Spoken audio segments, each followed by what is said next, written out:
fumando de tu lagar. Bienvenidos a la Iglesia Ministerio Evangélico Monumento de Fe. En breve usted será expuesto al Evangelio de la Gracia de Dios, al mensaje de la última reforma de la Iglesia de Jesucristo, al sonido claro de la última trompeta, la consumación del ministerio de Dios, que estaba oculto desde antes de la fundación del mundo, la cual predestinó desde antes de los siglos, para nuestra gloria a través de nuestro apóstol, Victorio García Barbón. Y ahora con ustedes, el pastor Denis Abogado.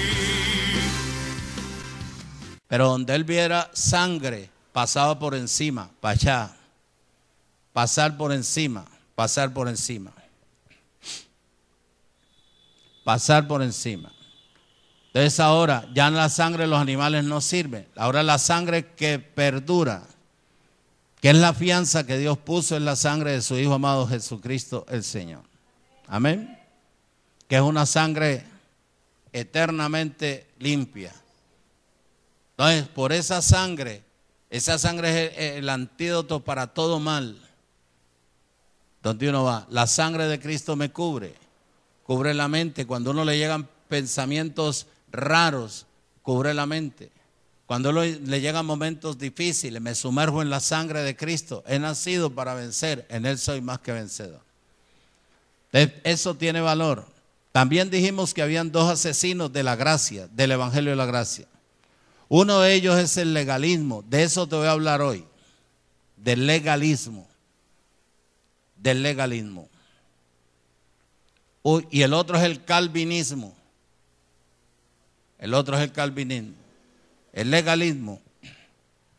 Y el legalismo se compone ¿de qué? De obra humana. Ayunos, vigilias, rogativas, peleas con el diablo, peleas con lo que no existe. Porque yo le pregunté a un pastor que lleva añísimos, lleva una cantidad de años, como 70 años enseñando. El hombre está... Y le pregunté, ¿alguna vez usted ha visto al diablo físicamente? No, pastor, es que el diablo no se ve. Entonces, si yo no lo veo, ¿para qué lo pronuncio?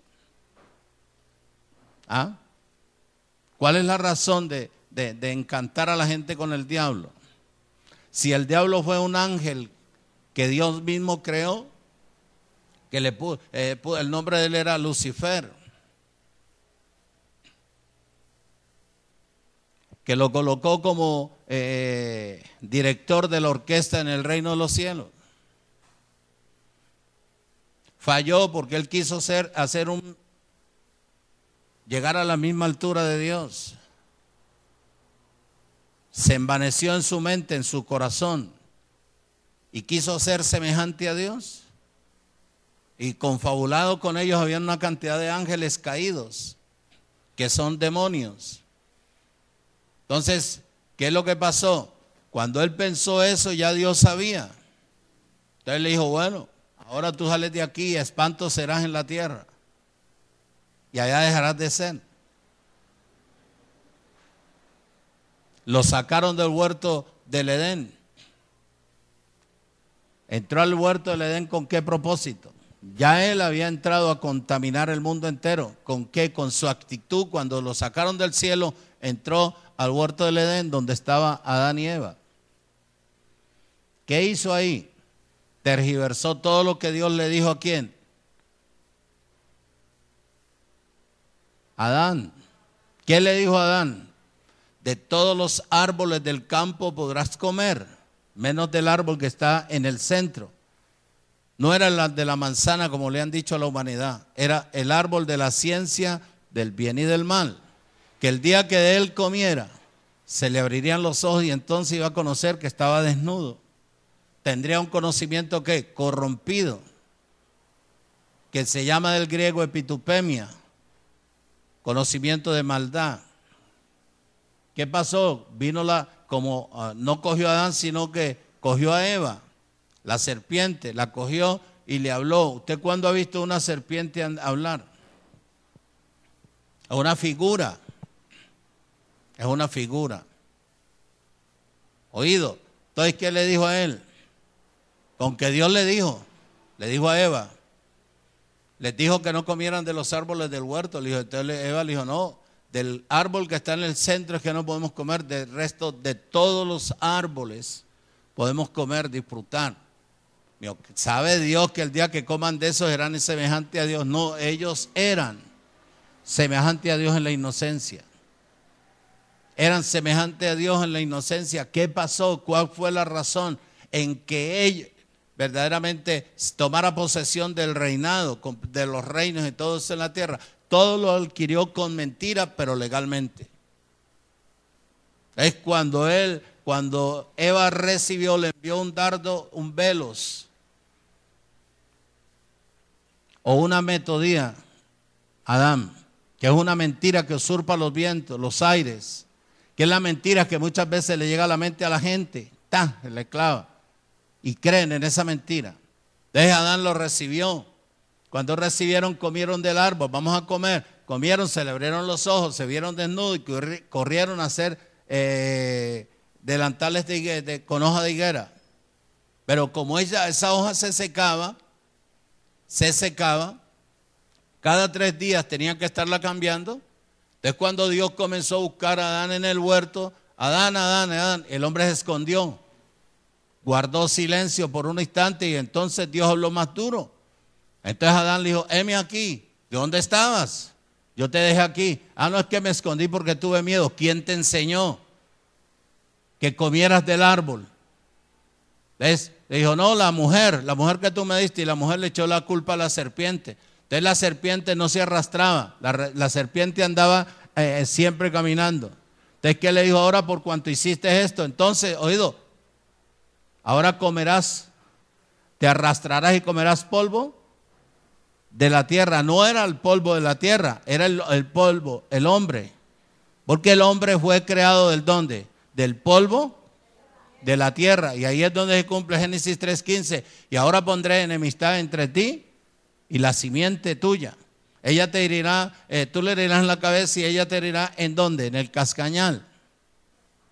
Recuerda que el hombre fue creado, el hombre y la mujer fue creado ¿del dónde? De la tierra, del polvo de la tierra. La serpiente no se arrastraba, sino que andaba así, se movía así, encantaba. Es cuando ella indujo a esta persona, entonces quedó maldecida, un decreto, maldecida para siempre, arrastrándose, para morder, picar, envenenar, comerse al ser humano.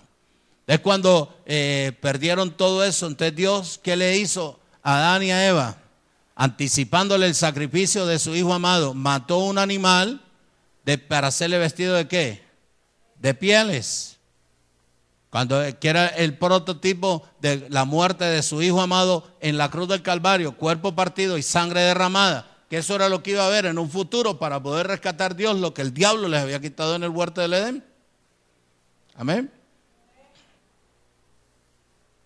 Entonces, eso es lo que pasa, la obra humana. La obra va invalidando el nuevo pacto.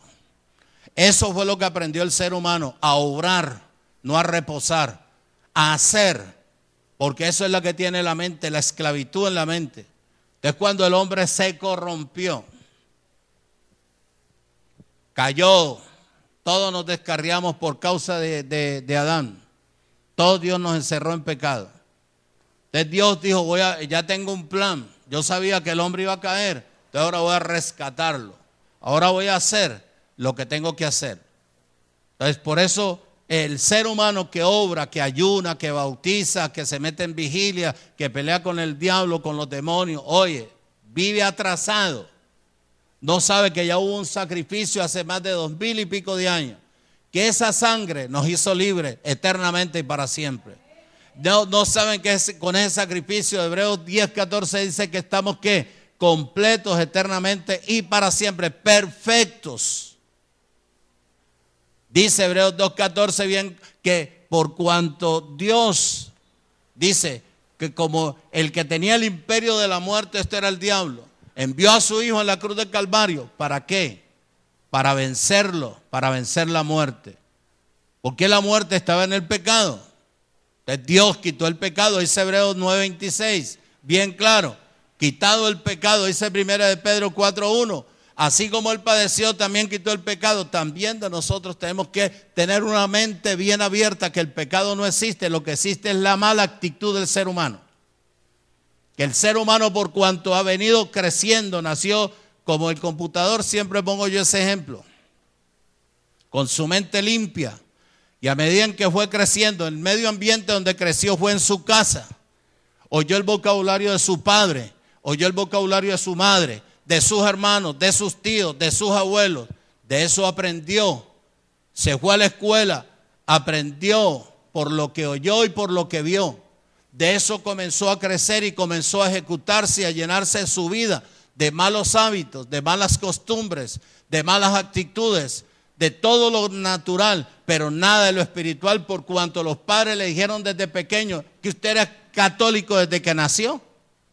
Entonces no lo dejaron decidir a la persona. No lo dejaron decidir. Entonces cuando él se levantó dijo, no es que yo soy católico. Y no me venga a hablar de eso. Entonces no lo dejaron decidir.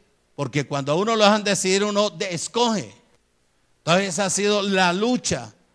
Ha sido la briega para poder uno hacer regresar, reconciliar al ser humano con su creador. No es fácil. No es fácil. Porque ¿de qué aprendió el ser humano? A sus carreras naturales, para poder subsistir, al trago, al cigarro, a las mujeres, a la maldad. Todo eso está metido en la mente. Entonces ellos no van a venir ahora y que a una persona los instruya, los capacite paulatinamente, les va enseñando dónde y cómo depender de ahí en adelante de sí mismo y de su creador. De la persona de la noche a la mañana no va a dejar que aunque le reprendan trago, le reprendan cigarro, yo va a quedar ahí porque eso es una debilidad. Nadie nace con ningún vicio, lo adquiere. ¿Por falta de qué? De conocimiento de quién es su creador y qué formó él, qué dejó él en el libro, para la persona no depender de lo secular. Es como hubo una ignorancia, una inocencia. Entonces todo el mundo comenzó ¿qué? A orar. A orar. Y la obra invalida el sacrificio de Jesús en la cruz del Calvario. Comenzaron a orar. Porque la palabra dice que cuando Jesús fue a la cruz del Calvario, cuando lo crucificaron a él, la exclamación que él hizo, dijo, consumada es. Y ha acabado la obra que me diste que yo hiciera. Vamos a Juan capítulo 19, versículo 30.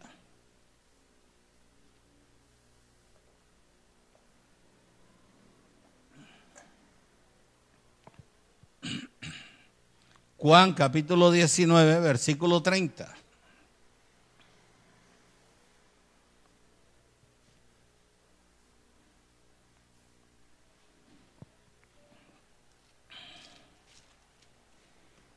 Entonces, eso es lo que pasa cuando uno instruye. Por ejemplo, nosotros somos instructores. Instruimos a la persona para que aprenda a depender de la palabra, que es Dios mismo. Que no nos venga a buscar para que estemos orando por él o por la salud o por cualquier cosa. No. Para eso le instruimos. Para que aprenda a enfrentarse a la realidad de su propia situación, de su propia vida. No es de por más de que una vez aquí en la congregación oremos al iniciar, como lo hacen en todas las enseñanzas. O al terminar, de vez en cuando Dios me pone en que yo haga una oración por que alguien puede estar entrando en síntomas de enfermedad o cualquier problema. Entonces cortar ahí porque la persona todavía no ha desarrollado la fe. Pero es culpa de la persona, no de Dios. Y la oración que nosotros hacemos no es orar por la familia. Señor, guarda a la familia, guarda a mi tío, guarda a mi abuelito, a mi hermano, guarda a mi hermano, a mi papá. Eso no sirve, eso es un chisme, eso es una religiosidad. Cuando uno declara la palabra en favor de un pueblo, es abierto a nivel del mundo. No tiene nada que ver con mi familia, con el pelo, ni con los ojos, ni con las orejas. Tiene que ser una palabra verdaderamente que parta directamente del Espíritu para que pueda hacer efecto en la persona. Amén. Hello. Estoy hablando con gente aquí. Entonces dice, versículo 30. Cuando Jesús hubo tomado el vinagre, dijo, 2 puntos, consumado es. Y habiendo inclinado la cabeza, entregó el Espíritu. Entregó, ¿qué entregó? El Espíritu. ¿Qué es la palabra consumada? He acabado la obra que tú me encomendaste que yo hiciera. ¿Qué era la obra? Los 613 mandamientos de la ley mosaica, que no lo podía cumplir ni un ser humano, ni los 10 mandamientos. Ahí estaban incluidos. Todo estaba consumado en la muerte de Jesús en la cruz del Calvario. Porque antiguamente el que entraba a la ley de Moisés, que esa ley Dios la dictó, entonces la persona iba por 590 mandamientos cumplidos, fieles. Fallaba en uno, tenía que volver nuevamente otra vez de cero. Y así él la pasaba. Llegaba a 612 y fallaba uno, tenía que volver otra vez de cero.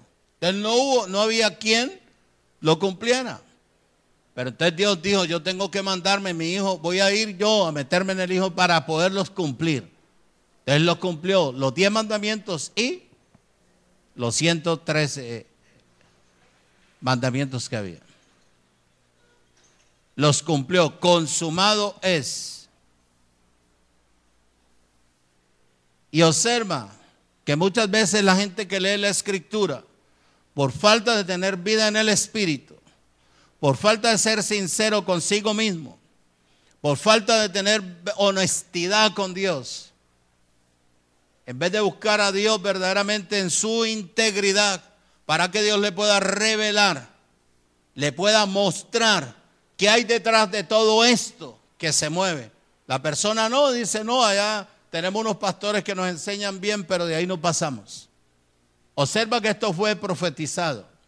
La muerte de Jesús fue bien profetizada.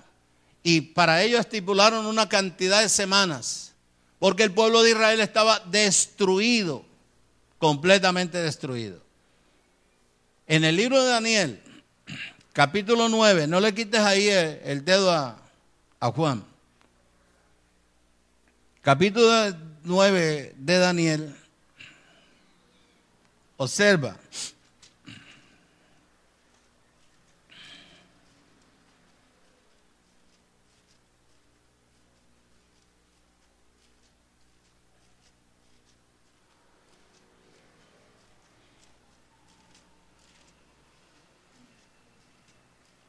Capítulo 9, versículo 26 dice,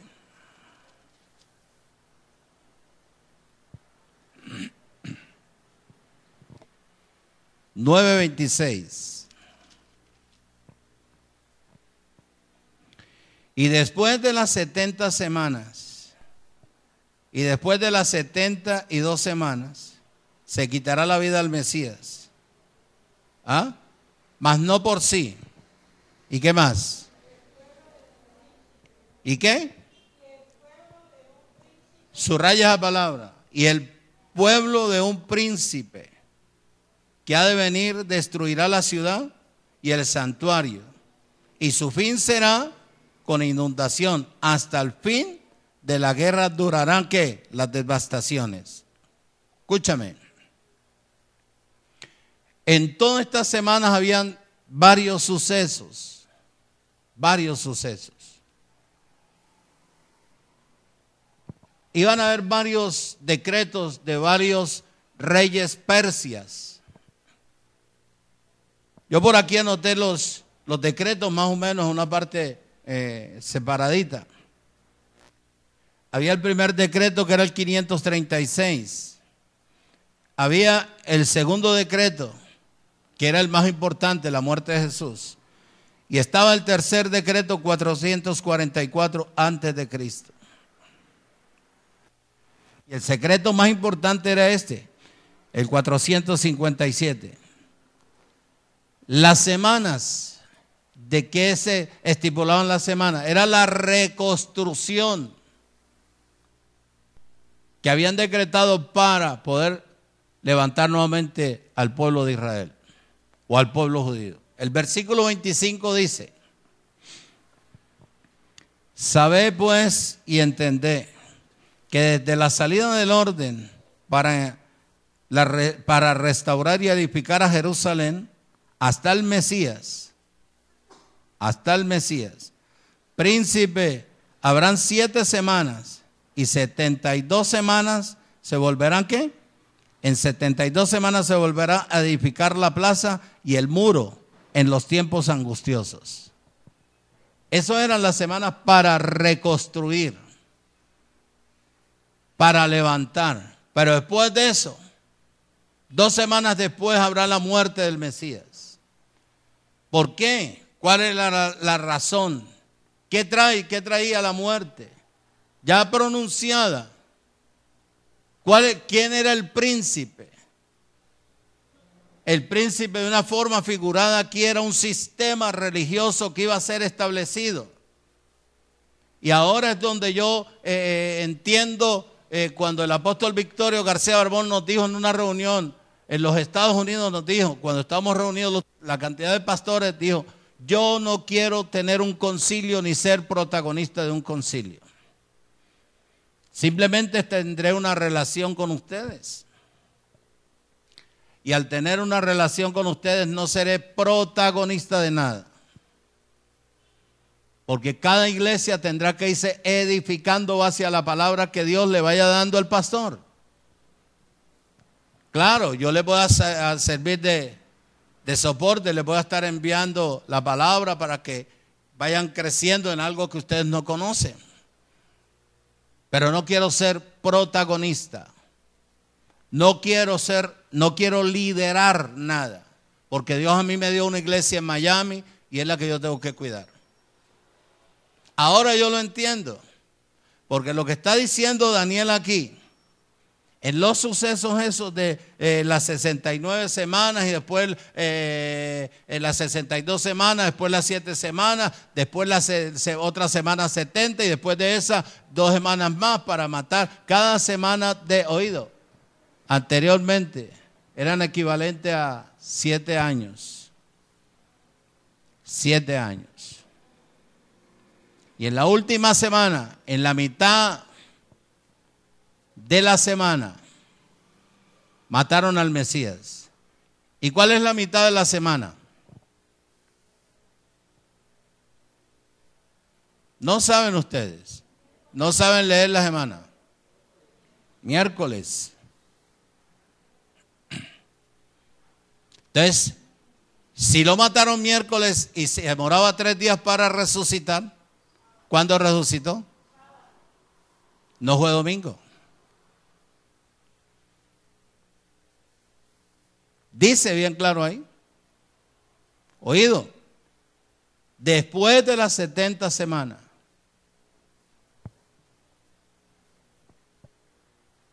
En la semana 70 destruyeron ¿a quién? El templo. ¿Fue destruido el templo o no fue destruido? Fue destruido el templo. El templo físico, el que limpió Jesús con sus cuerdas. Oído. Le destruyeron nuevamente.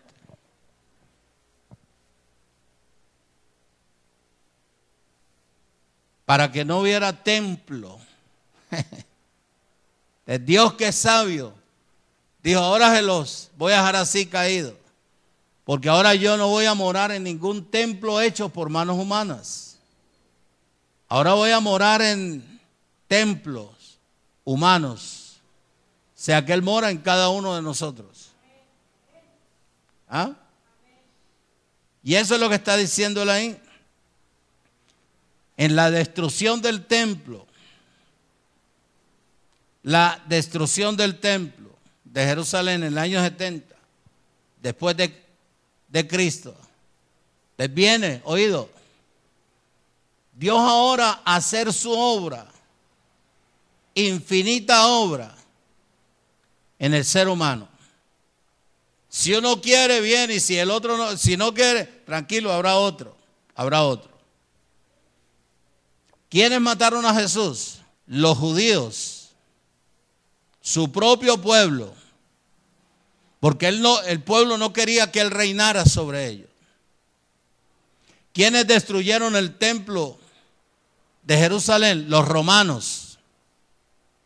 ¿Por qué? Porque los romanos querían poner un príncipe que extendiera su religión, sus costumbres, para cauterizar al mundo entero. Oído. Con toda su cantidad de actitudes y artimañas. Quiere decir que ellos querían meter el catolicismo al mundo entero. El líder es la doctrina, el príncipe es la doctrina, la enseñanza que cauteriza, que trata de dominar pueblos, naciones. Por eso él habla de mares, habla de aguas, que ella está sentada sobre aguas. Aguas son mucha gente, mar es la gente del mundo, como decir los peces, peces en el agua, gobernantes. Cuando le dicen hay un pez en el mar, gobernantes, gobernantes, mar gente, peces gobernantes, aguas mucha gente, pueblos, naciones, lenguas. Sobre ellos querían ellos mandar este sistema diabólico. Por eso la iglesia evangélica no se quedó atrás, corrió a aprender de ellos para hacer concilios, dominios, para decir la iglesia tal tiene tantas iglesias en el mundo entero. Eso es lo que busca y eso es lo que ha dominado durante ¿qué? Años. Que le han cauterizado la mente al ser humano, inservible. Los judíos mataron a Jesús, al Hijo de Dios. Los romanos destruyeron el templo para colocar su príncipe. El príncipe es el sistema manipulador, el sistema engañador, porque ellos no saben nada.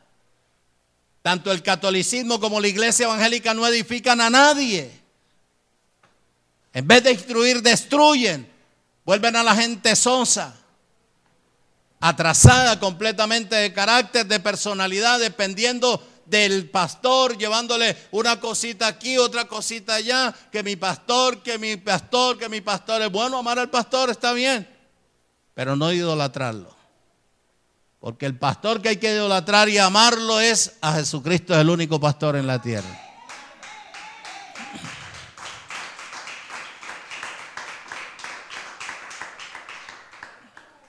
Dice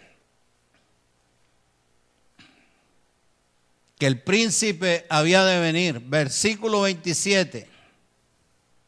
Versículo 27. Daniel 9:27 dice: y por otra semana se confirmará el pacto con muchos. Y a la mitad de la semana, 3 años y medio.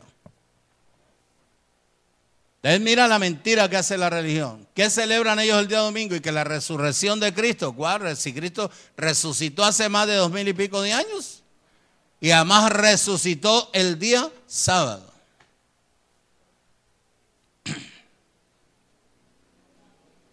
¿Qué hacen las iglesias evangélicas y el catolicismo entre las semanas tradicionales que le llaman ellos Semana Santa? Lo mismo. El sermón de las 7 palabras. Vaya usted a una iglesia evangélica a las 3 de la tarde el día viernes y el día jueves, es lo mismo. O pasan por aquí. ¿Qué será que ahí no hacen nada? No es que nosotros no hacemos lo que hace el mundo natural. Porque el conocimiento de nosotros es un poco más elevado, ya más profundo. Ya entendemos, nosotros estamos esperando es lo que Dios predestinó como pueblo. Lo que viene que ordenado, gente seria, honesta, sincera, de un solo lomo, que no se mide para valorar verdaderamente lo de Dios. Pero la gente que hay que rogarle, que hay que mendigarle, que hay que empujarla, es gente que tarde que temprano desaparece. Porque es gente falta de carácter. falta verdaderamente de devoción y de honestidad consigo mismo. Porque si a mí me están dando una enseñanza, no me están cobrando por nada, yo me preocupo, echo mano de eso y voy a crecer y voy a ser el hombre que Dios quiere o la mujer que Dios quiere. Dice el versículo 27, y por otra semana más se confirmará el pacto con muchos, y a la mitad de la semana hará cesar el sacrificio y la ofrenda. Después, con la muchedumbre de las abominaciones, vendrá el desolador, hasta que venga la consumación. Y lo que está, ¿qué? Determinado, que ¿qué? ¿Se derrame sobre quién? Ahora, ¿cuál es el desolador? Vamos a ver el 26 que dice. Y después de las 72 semanas, se le quitará la vida al Mesías, mas no por sí. Y el pueblo de un príncipe que había de venir destruirá la ciudad y el santuario. ¿Y qué? ¿Y su fin qué? Será como ¿qué? Inundación. Hasta el fin de la guerra durará ¿qué? La devastación. ¿Quién es este personaje? El anticristo, no el diablo. Este es el que no le gusta nada de Cristo. ¿Quién es Cristo? La unción. ¿Qué es la unción? Dios mismo. Por eso la gente que oye el Evangelio de la Gracia piensa que es que nosotros nos hemos ido a un libertinaje. No. Porque al tener en nosotros el conocimiento y a depender y a beber, solamente a ver por los ojos de Cristo, dice la Escritura, bien claro dice la Escritura, si vosotros sois de Cristo, ciertamente el linaje de Abraham sois. Arrancados de qué? De una candela poderosa para vivir por la fe. ¿Qué es vivir por la fe? Por lo que dice la palabra, es la fe. La fe viene por el oír y por el oír la palabra de Dios. Entonces cuando yo oigo, creo. Cuando yo creo, me embarazo de lo que creo. Para después, ¿qué? Declarar. Dice bien claro ahí. El anticristo es el sistema. No es un personaje, no es el diablo. Es una forma de doctrina para engañar a los pueblos, a las naciones. Si usted observa en el mundo entero, ¿qué nación puede decir? Estamos reinando en vida. Tenemos paz por toda parte. Nadie. Porque aquí está Cristo, nadie. Todas las naciones están convulsionadas, los sistemas políticos, religiosos, todo está convulsionado. Ese es el príncipe, el anticristo.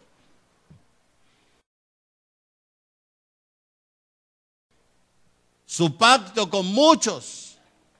¿Qué es lo que ha hecho?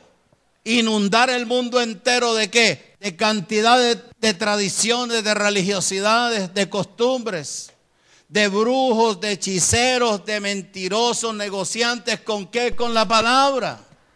¿Por qué la gente nunca se ha dignado a sentarse, a escuchar verdaderamente para que le hablen la verdad? Por eso es que tú no ves gente en estos ministerios todavía. Porque la gente está a la expectativa, ¿será la verdad o no será la verdad? Cuando llegue la verdad, ya la gente que Dios predestinó desde antes de la fundación del mundo va entrando. Puede ser el vecino tuyo, que tú nunca le hablaste la palabra. Porque es imposible, inaudito, y yo no lo puedo aceptar que una persona se siente 10, 12 horas, 8 horas sentada en un televisor viéndolo. En vez de dedicarle tiempo a la palabra, al conocimiento, a crecer en el carácter, en la formación, para poder hablar, para poder presentar a su creador. ¿Aló? Es imposible que una persona se acueste a descansar. No es malo que descanse 1 hora, 2 horas. Pero que se acueste a las 2 y se levante a las 7 para seguir durmiendo de 8 a 10 de la mañana. Ese tiempo nunca lo recupera. Jamás lo recupera. Jamás. Jamás. Y ese tiempo va a hacer falta. Porque la gente va a decir, ay, quisiera tener más tiempo para esto y esto. Ya no hay tiempo de llorar. Dice, entonces, ¿quedó qué? Entonces, ¿qué busca esta tradición? Destruir a la persona, destruirte a ti como destruir al que ministra. Por eso ellos ¿cómo te digo? Se confabulan haciendo espectáculos en los estadios, en los coliseos.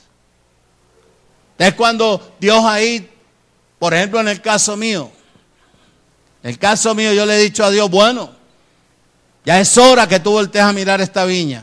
Esta es la viña que sembró la diestra de tu poder. Esta es la que tú riegas cada mañana.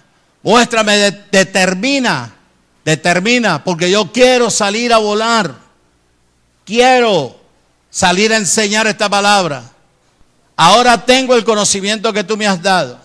Quiero irme a sentar a compartir donde tú tengas la gente predestinada para que yo le pueda enseñar. Es hora. Y así lo tengo. Todos los días le estoy diciendo lo mismo, porque Isaías 62:7 dice que yo no le dé tregua hasta que él haga la restitución a su pueblo. Dice bien claro ahí. ¿Qué es lo que buscan los sistemas? Destruirte. Por eso cuando tú te metes a enlace, ¿qué encuentras? Multitudes de carne, gente sin conocimiento. Y otros llorando, y otros dando testimonio, y otros viendo a Cas Luna, y otros viendo a Maldonado, y otros viendo un poco de artistas. Pero tú ves la vida personal de ellos. Pregúntale al Espíritu Santo si andan en la verdad. Y la gente que no predica la gracia, ¿cómo va a andar en la verdad? Si la única verdad en la tierra es el evangelio de la gracia de Dios, del Cristo resucitado. Y si no, mira lo que dice aquí en Juan, capítulo 17.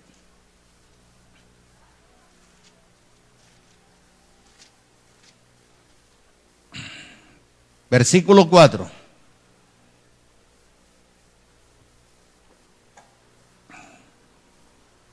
Dice, yo te he glorificado en la tierra, he acabado la obra que me dices que hiciese. Entonces esto es en vano. Eso es en vano. Ya la obra fue acabada. Yo cuando estoy orando, declarando la palabra, yo le digo, desde el principio acabaste mis obras. He reposado, he confiado, creo en el poder de tu palabra. Creo en lo imposible, porque para ti no hay nada imposible. Para ti todo es posible. Ahí está. Ya la obra fue acabada. La obra, y si no, no tiene razón de que Jesús mismo inste al pueblo que vaya a leer la palabra, dice el versículo 1, para que busquen y dependan, aprendan a depender de Jesucristo, de la unción.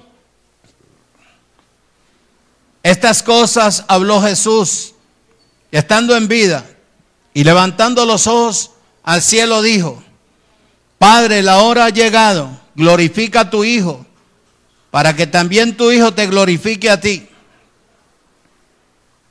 Y esta es la vida eterna. El 2. Como le has dado potestad sobre toda carne, para que dé vida eterna a todos los que le diste. Y esta es la vida eterna, que te conozcan a ti, al único Dios, oído, verdadero, y a Jesucristo, a quien has enviado. Entonces, no sirve, es en vano la venida de Él. Si la persona va a seguir en su religiosidad, en sus actitudes, es en vano. Y el mundo, todo lo que hace es en vano.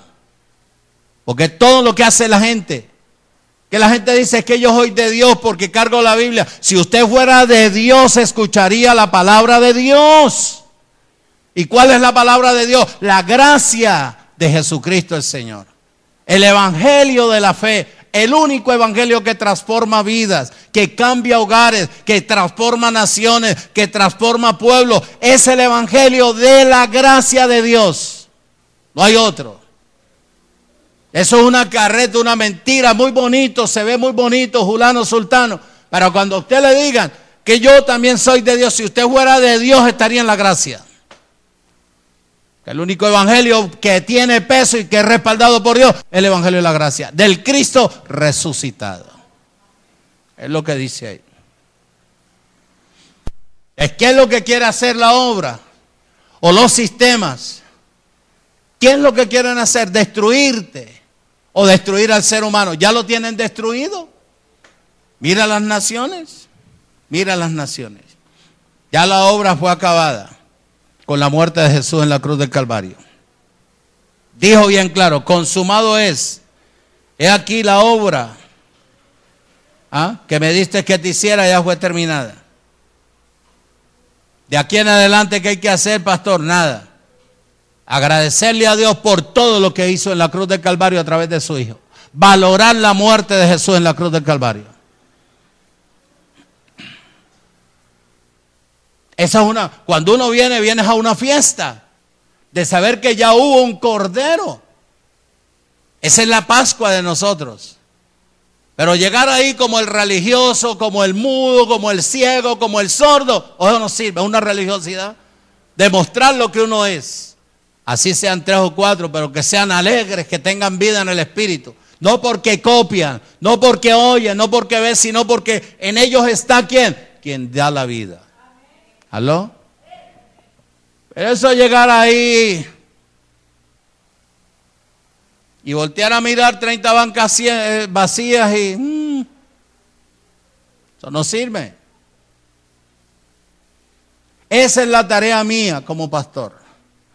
Perfeccionar a la persona para que aprenda a valorar. Y así como valora a sí mismo, Dios también lo valora. Porque al que honra, honra.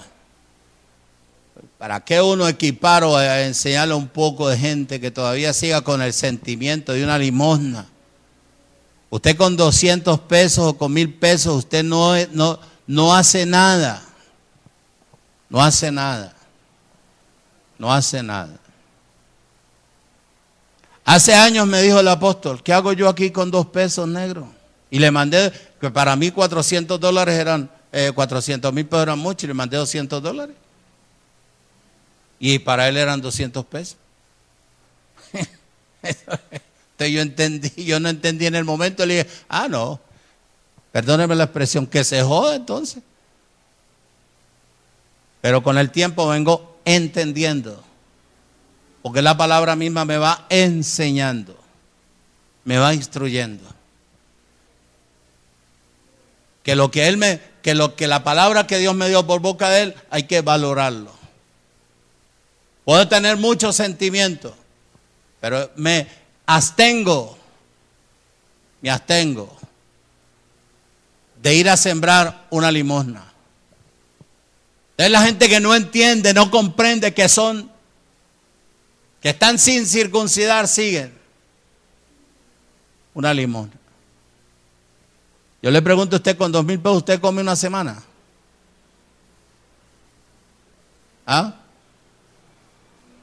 Se come un huevo y al rato tiene hambre. Y así la gente que no tiene entendimiento mide a Dios. Así mide a Dios. ¿Es cómo a la gente le va a ir bien? ¿A qué viene una persona? A crecer, a que su mente sea transformada, a ser una nueva creación. Si la persona va a seguir siendo mezquina consigo mismo, ¿para qué entonces busca a Dios? Si ya la persona es salva, ya la persona es salva eternamente y para siempre. La persona, por mucho que sea, no se va a perder. Que te conozcan a ti, al único Dios santo y verdadero. ¿Y cómo yo conozco a Dios? A través de la palabra.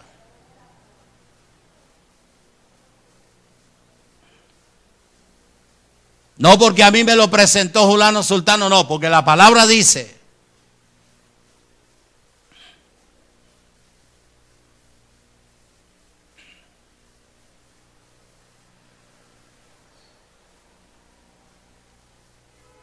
Si a mí me perfecciona Dios a través de esto, es para que yo pueda manejar la herencia que Él me va a dar. Y la herencia de Él es eterna, no tiene acabadero.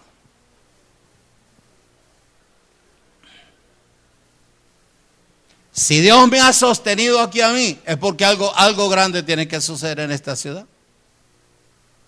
Algo grande tiene que suceder.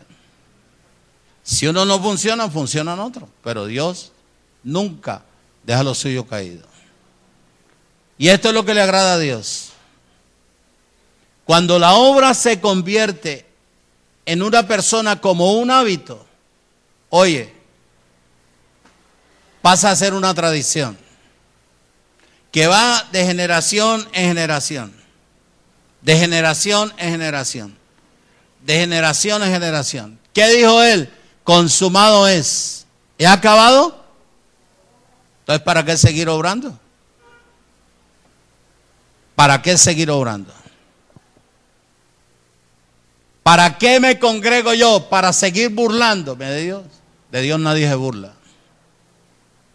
Yo me congrego con un propósito, con un anhelo. Yo creo que con eso fue que Dios me llevó a mí a los Estados Unidos a conocer la gracia. Y hoy en día, gracias a Dios, voy conociendo mejor.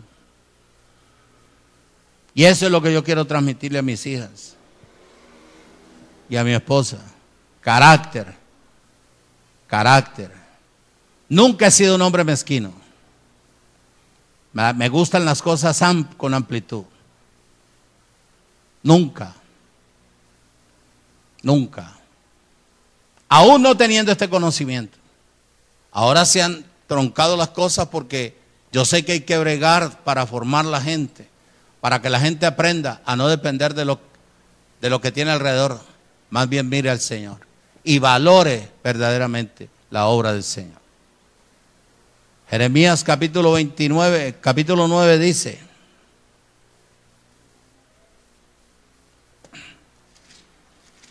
como le decía yo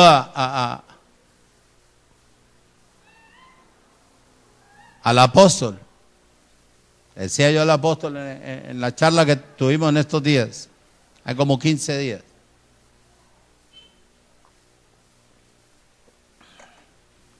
Si yo hubiera sabido que este evangelio era tan difícil de predicar o de enseñar, yo me había quedado solo, sentado más bien, no había abierto iglesia. Estaría ganándome mi sancocho con el sudor de la frente. Hasta que Dios me hubiera colocado verdaderamente en el sitio. Me dijo: negro, si 30 años después de que conociste esto, Dios te hubiera llamado a predicar la gracia, iba a pasar lo mismo. Entraban 100 y quedaban 10. Ibas a tener la misma lucha. Es mejor que estés terminando y no que estés comenzando. Le dije yo: sí, es cierto, pastor, es cierto. Y él mismo me dice: porque dentro de esa gente hay gente que no tiene carácter, hay gente que es voluble en su forma de pensar, de actuar. Por ejemplo, aquí en Miami, aquí hubo gente que me prometió apoyarme y me metí en televisión, me metí en esto. Y bueno, hubo gente que daban a $30,000 cada mes de ofrenda. Y gente joven. Y como la persona no puede tener nunca el pico cerrado, un día dijo el que daba 30,000: a Dios gracias que me dio el privilegio por dar la plata para pagar el programa de la televisión. Se dieron cuenta un poco de envidiosos alrededor. ¿Vos estás pagando eso? ¿Y cuánto vale eso? ¿O vale $30,000? Comenzaron a minarlo, porque ya estaban formando una iglesia dentro del salón donde estaba el apóstol enseñando. Aves de rapiña, parásitos como le llama él. Aves de rapiña. Desubicaron a Raimundo y todo el mundo.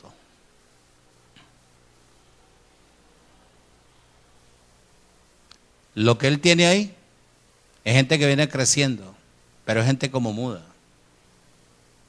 Oyen y oyen y oyen, y como que les da miedo ir a presentar la gracia. Entonces él entendió que Dios tendría que meter la gente que haya sido instruida por Dios. Porque esa gente no viene con mezquindad. Esa gente no viene a prometer nada. Porque todo el que promete se cansa de servirle a Dios. Pero no se cansan de pedirle a Dios. Tenga usted una necesidad, tenga un problema y lo primero que vas a llorarle a Dios. ¿Por qué, Señor? ¿Por qué? Qué bueno que sacara la mano Dios y le dijera a uno con un coscorroncito: ¿por qué te devolviste de lo que estabas haciendo? Por eso te ha venido lo que te ha venido. Pero no, como a Dios nadie lo ve, Dios sí hay. Carácter, personalidad. Eso es Dios. Y eso es lo que Él dice aquí. 9:24 dice: mas alábese en esto el que hubiere de alabar, en entenderme y conocerme, que yo soy el Señor, el que hago misericordia, juicio y justicia en la tierra. Porque estas cosas quiero, dice el Señor. Eso es lo que debe hacer cada persona que se acerca a escuchar el Evangelio de Jesucristo el resucitado. El Evangelio de la gracia. Preocupar en conocer a Dios. En entenderlo, por qué vienen las situaciones, cuál es la razón. Eso es lo que hay que hacer. Entenderlo, comprenderlo, saber por qué le viene a uno esta desmotivación, cuál es la razón de esto. Él es experto, más experto que mi persona, porque él ha tenido iglesia de más de 2,000 o 3,000 personas, ha manejado estadios de 10,000, 15,000 personas, ha tenido propiedades, ha tenido todo y todo lo vendió para dárselo al Señor y todo el mundo le pagó mal y el hombre sigue firme creyéndole que Dios le va a hacer la restitución de todo lo que él verdaderamente tenía. Tenía carros en Puerto Rico, casas, tenía una casa con puertas y ventanas hacia el mar, tenía todo lo que él quisiera, el dinero que él quisiera, lo vendió. Dios le dijo: váyase a Miami, y él no quería Miami porque él decía que Miami era como Nínive.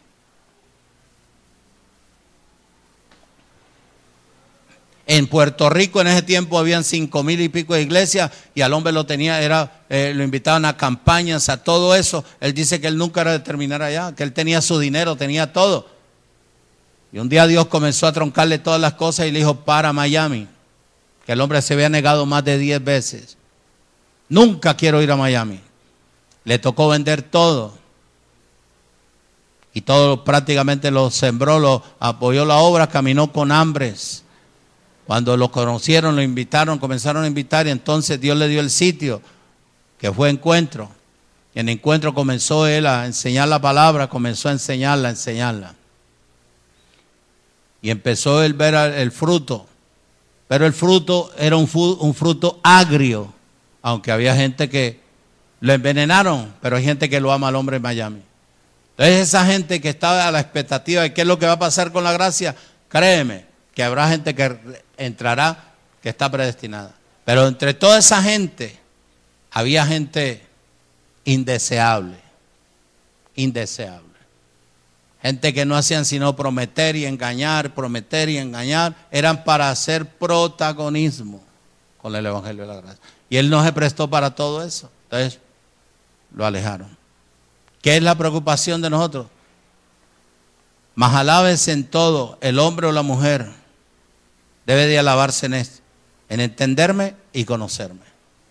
¿Por qué esta situación? ¿Cuál es esta razón? ¿Cuál es aquí? ¿Cuál es allá? La Pascua del Nuevo Pacto, primera enseñanza.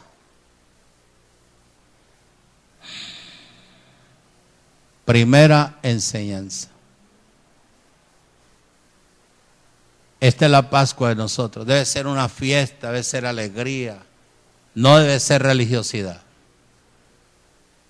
Que lo estén empujando a uno como caballo viejo, horrible. Aplaude, hermano, eso es muy feo. ¿Quién vive y a su nombre? No, eso es horrible.